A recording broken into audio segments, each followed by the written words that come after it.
So, what kind of impact will this election have? Actually, one of the highlights of today's election is that it will determine the control of the next US Senate, you could say. So, what exactly does Fang Wei refer to? That's the first topic we're bringing you today. The second is that Trump has called for a halt to the war between Israel and Iran. So basically, after a day of fighting, there was a ceasefire, and then Trump said that peace would come soon. As for Vice President Pence, he addressed a very sensitive issue, namely the relationship between the US and Israel, and made some very candid, well, how should I put it, remarks. So what does this mean? Also, regarding the California elections, it seems like the primaries have come to an end. The Republican candidate for governor has emerged, but the Republican candidate for mayor lost. This has implications for all sides, so how will it ultimately affect the midterm elections?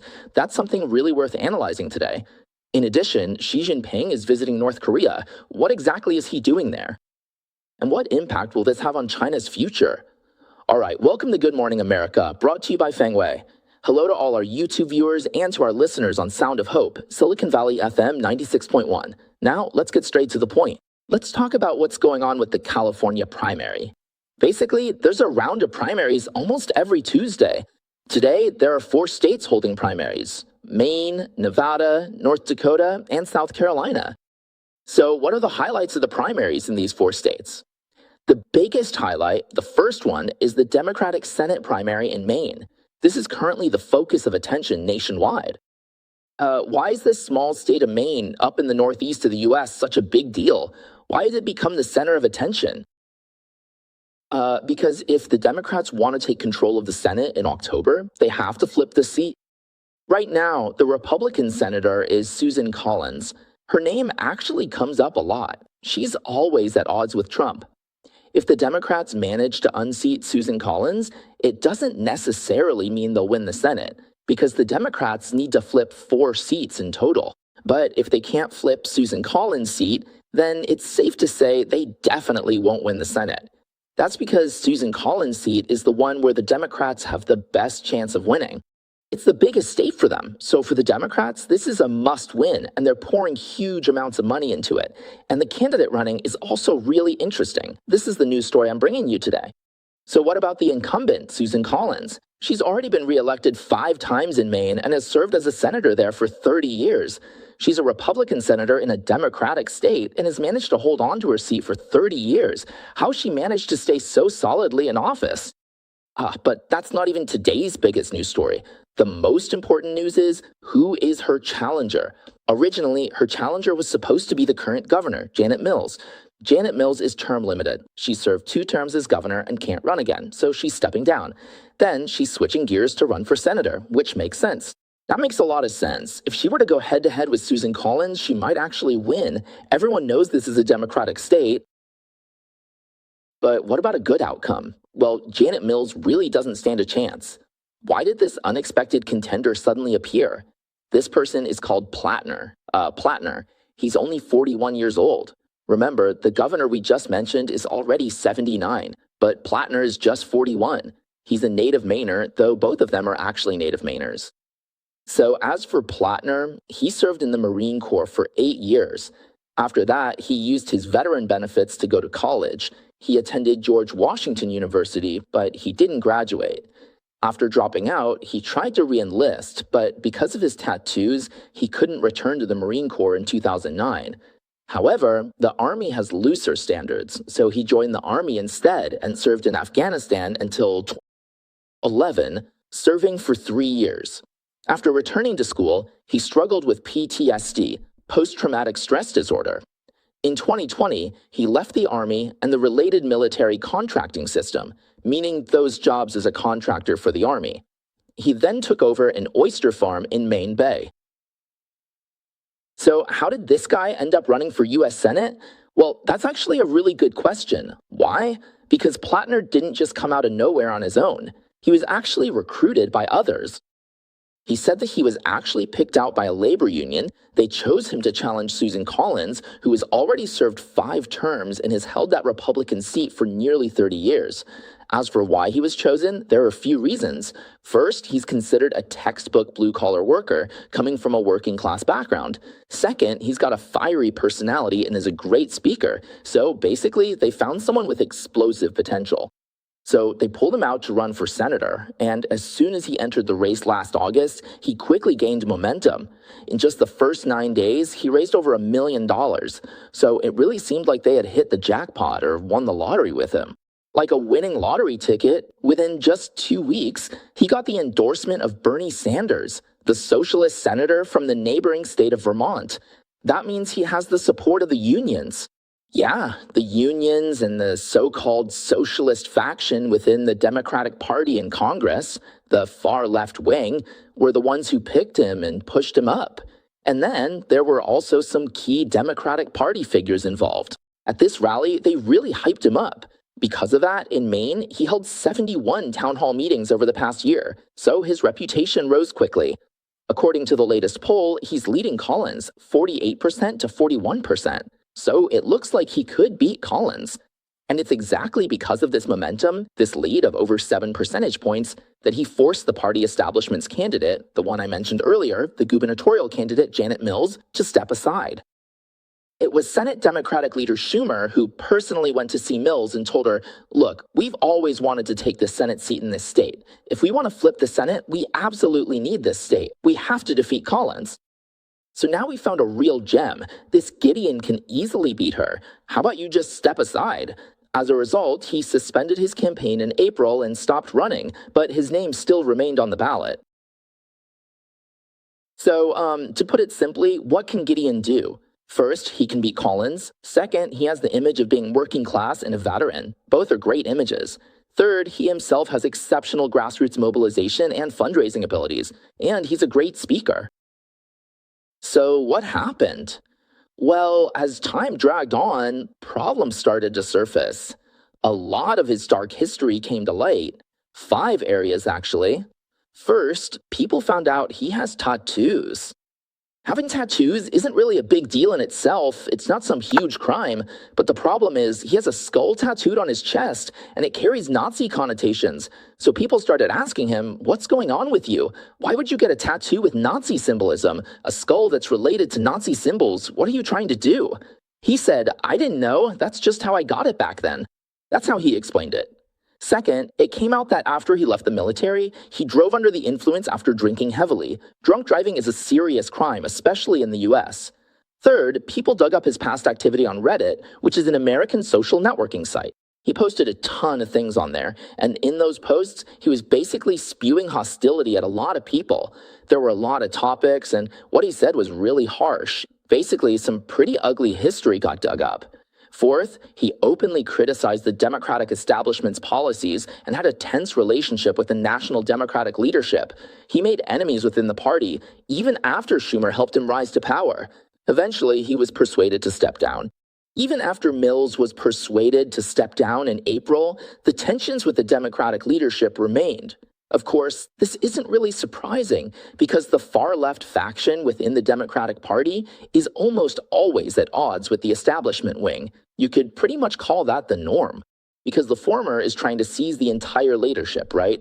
Fifth, and this is key, number 5, this is what's been making headlines in the media lately. So what's the fifth thing? After he married his wife in 2023, he repeatedly sent some pretty explicit messages to multiple women, messages that were, suggestive. Sexually explicit messages, which basically means he was being unfaithful to his wife. And on top of that, he was messing around with all this shady stuff on the side. So what happened? The scandal broke just a few days before the primary. As a result, it dealt a major blow to his image as an honest, blue-collar worker. The media swarmed all over the story these past few days. On top of that, his key staff members, his political director, and his finance director also left him. So how did he explain it? He said that after leaving the military, he suffered from severe PTSD and became disillusioned with the system, which led him into a low point in his life. He said, I'm proud of who I am today. Life has its ups and downs, so please don't judge me for what I did in the past. That's how he responded. But the key question now is, what do we do next? These scandals keep coming out one after another, and especially the 5th scandal just broke a few days ago, right before the primary. So who is his opponent? Susan Collins. Although we're all pretty familiar with her and often hear her name, what's her story exactly? Let me take this opportunity to briefly explain it to everyone. So Susan Collins, she also says she's a native Mainer, born and raised in Maine. Her ability to survive in politics comes down to a whole set of very subtle political survival skills. In Congress, in the Senate, she's known as a crucial swing vote. For decades, she's crafted her own image as, first, bipartisan, and second, as someone who can solve problems. She's a centrist. For a state like Maine, which is only slightly blue, not deep blue, just slightly blue, she positions herself as a defender of Social Security and welfare, which are Democratic issues, and also as someone who fights to bring federal resources to Maine. In these areas, she represents a kind of consensus. Because she's been in Congress for such a long time, she's been in the Senate for 30 years, she's the chair of the Senate Appropriations Committee. That means she holds the keys to the federal coffers, so every year she brings billions of dollars in federal funding to Maine. So she really brings a lot of benefits to Maine, and politically she doesn't completely offend either side, and sometimes even crosses the aisle at critical moments. This image allows her to attract votes from moderate Republicans, independent voters, and even some Democrats. His slogan is basically to present himself as the embodiment of Maine's independent spirit.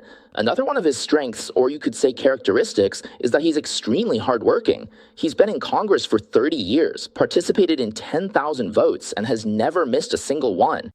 As you all know, the Senate doesn't really have a rule that says senators have to vote in every single session. So if something comes up at home, sometimes senators just skip a vote. It's not a big deal. After all, senators have to cast their votes in person. They can't send an aide to vote for them. But in his case, he has never missed a single one out of 10,000 votes. Not long ago, the Senate even gave him an award specifically to honor him for being the most hardworking member. It's basically like never skipping class. That's what it means. All right, so now, he said, although the conservative wing of the Republican Party is quite dissatisfied with Collins because he often clashes with President Trump, but as everyone knows, I'm just being objective here, overall, he does support President Trump's agenda. For example, with the Save America Act, that's how it was. He opposed it in some votes, but after McCarthy persuaded him and he made a small concession, he said, all right then, I'll support it. So that's the situation. For the Republican Party, if Maine were to fall into, Prattner's hands, that would be much worse than having Collins. So today's showdown, the results should come out tonight, we hope so. Well, let's see. In a few states, will the election be as slow and drawn out as it is in California? That's suspicious. So what's today's showdown really about for Prattner?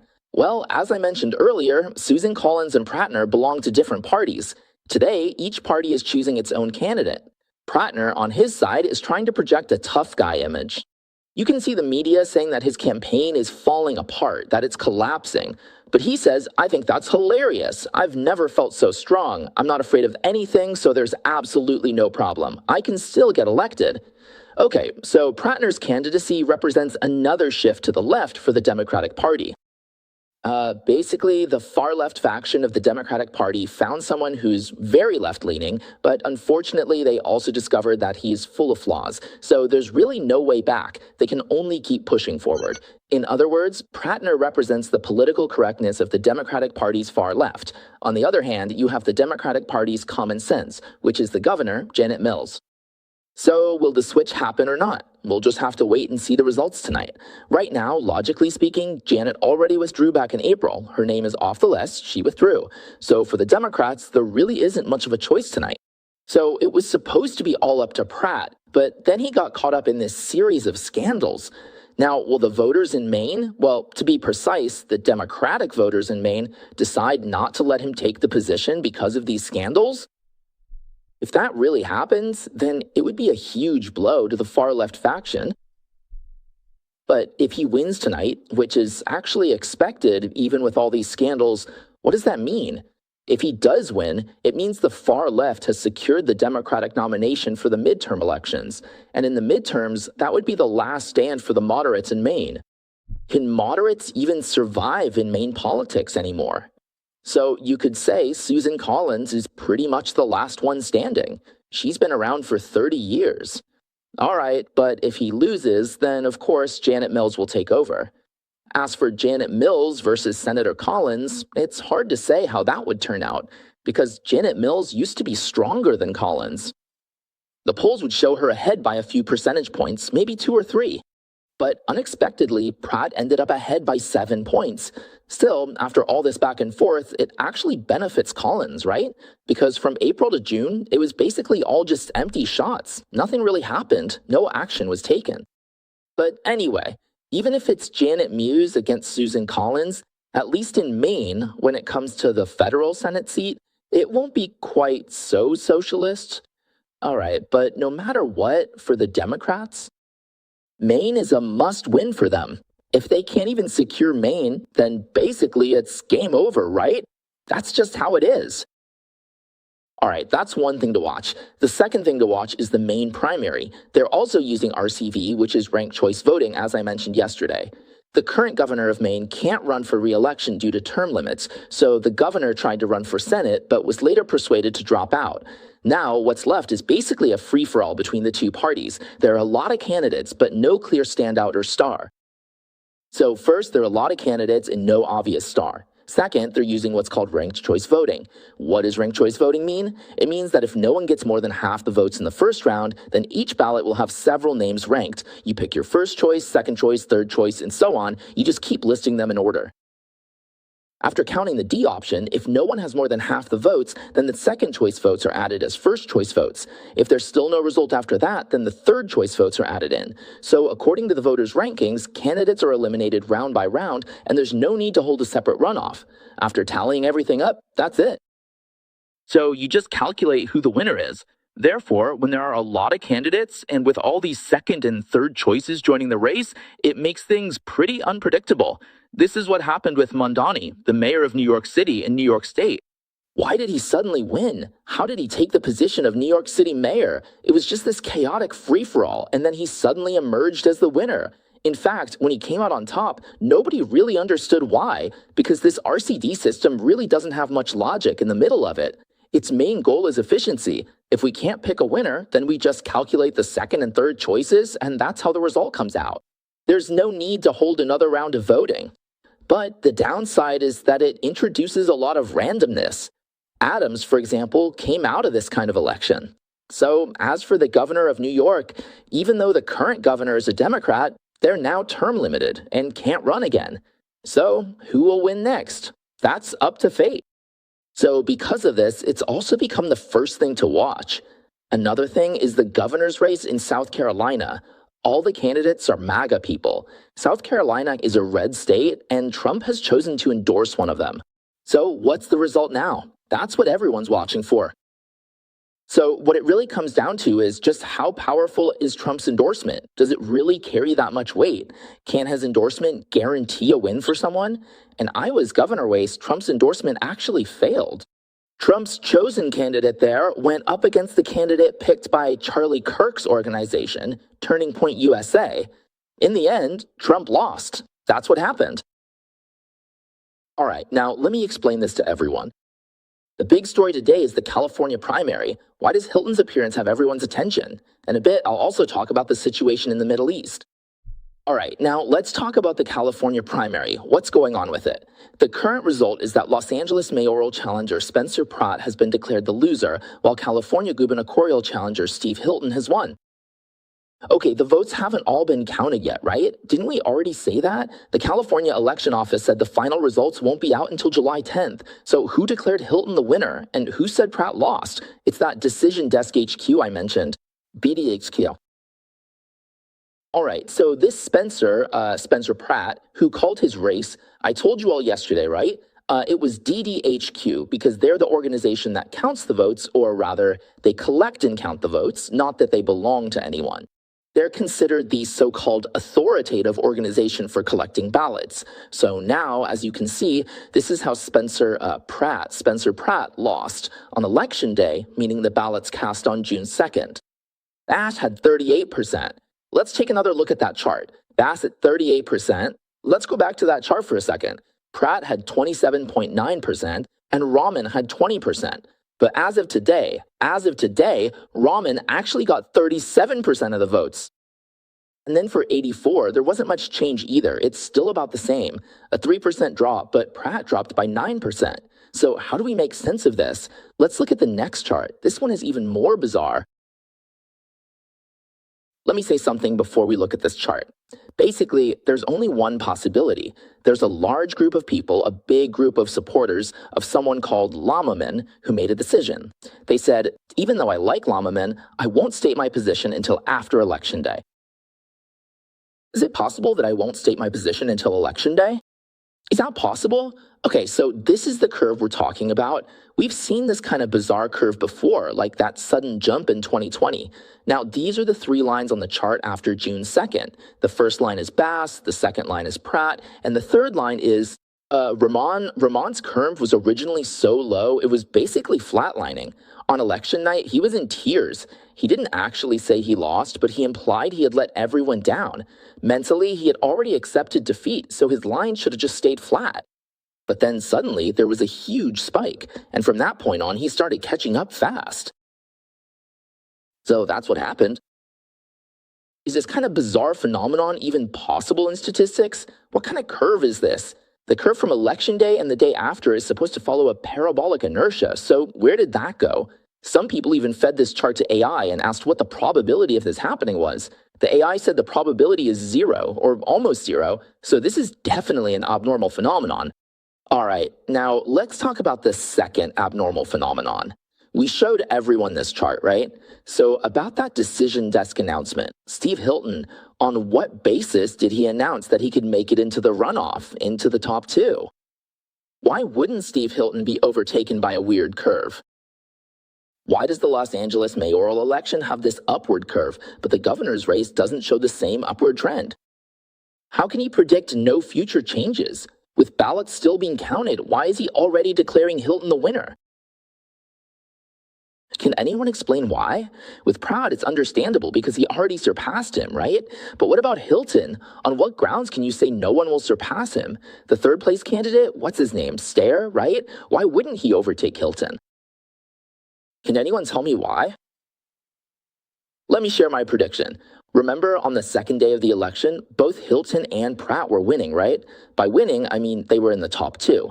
At that time, I said that Pratt might not necessarily win, but as for Hilton, it was hard to say. Yesterday, if you watched my show on the 7th day after the election, at 11:50 in the morning, I said they would make Pratt lose, but they wouldn't let Hilton lose. So, wasn't I right about everything? Oh man. Unfortunately, I was right. Let me explain my reasoning to everyone. I don't have any evidence. This is just my gut feeling and common sense from decades of being a journalist. See, Pratt is a small-time figure, so knocking him out in the primaries doesn't carry much risk, but Hilton is a big deal. He even used to host shows on Fox News. He's a nationally influential figure, a real heavyweight. If he couldn't even make it through the primaries, if he didn't make it, the fallout from him causing a scene would be way too big. So they just let him pass the primaries and then plan to have him lose in the midterm elections. Okay, so that's what I'm saying here. I don't have any real evidence. I'm just telling you the logic behind my prediction. And now it looks like my prediction was right, doesn't it? So yeah, that's really how it is. It's pretty discouraging, honestly, but will this plan actually work out? So does that mean Hilton is definitely going to lose in October? But now I have to say, not necessarily. There are two reasons, two unknown factors. The first is the Department of Justice prosecutors. Asali has already said that federal prosecutors have stated they will bring election fraud charges against some people in California within the next 1 to 2 months. In other words, they've already got evidence. He said, I don't want to give a specific timeline, but we need to have some of the election results certified first in order to prove certain allegations, so it will take some time. But we will be bringing charges against some people. What we need now are witnesses. So he's calling on the public. If you've encountered specific cases, evidence, or anything unusual, if something strange happened with the ballots you received at home, voters in Los Angeles should contact him. And of course, this includes voters throughout California as well. Reach out to him, because he's the U.S. Attorney for Los Angeles. He can actually handle cases across all of California, not just the Los Angeles area. So that's the first point. Whether the Department of Justice's final investigation will affect how the November midterm elections are carried out. That's the first variable. The second variable is that the Supreme Court is seeing how things have turned out in California. What kind of ruling will the Supreme Court make on Thursday? there's a pretty good chance that the Supreme Court will rule that no ballots can be accepted after Election Day. If that happens, then all these strange things that happened in this primary won't be able to happen in the midterm elections. Of course, is there some other way they might try? Well, they'll definitely try to figure something out. Those involved will certainly look for a way. But at least what happened this time happened in October, and it might not be possible to pull it off again. We'll know by Thursday. Thursday is when there will be a ruling, not from the California Supreme Court, but from the Supreme Court. It's a ruling on a case from Mississippi, specifically about whether ballots can still be counted after Election Day. That's the issue at hand. So we'll be watching this closely, and on Thursday, we'll definitely let everyone know the answer. Of course, we're assuming the Supreme Court will issue its ruling as scheduled on Thursday, but they haven't promised anything, nor have they made any prior announcements. Right now, it's just expected that they'll release it on Thursday. Anyway, after this California election, a lot of people are really frowning about it. We all hope, of course, that elections are honest. I've said it many times. If elections in a democracy aren't honest, then they're really no different from a palace coup. It's just as serious in nature. It's a really, really big deal.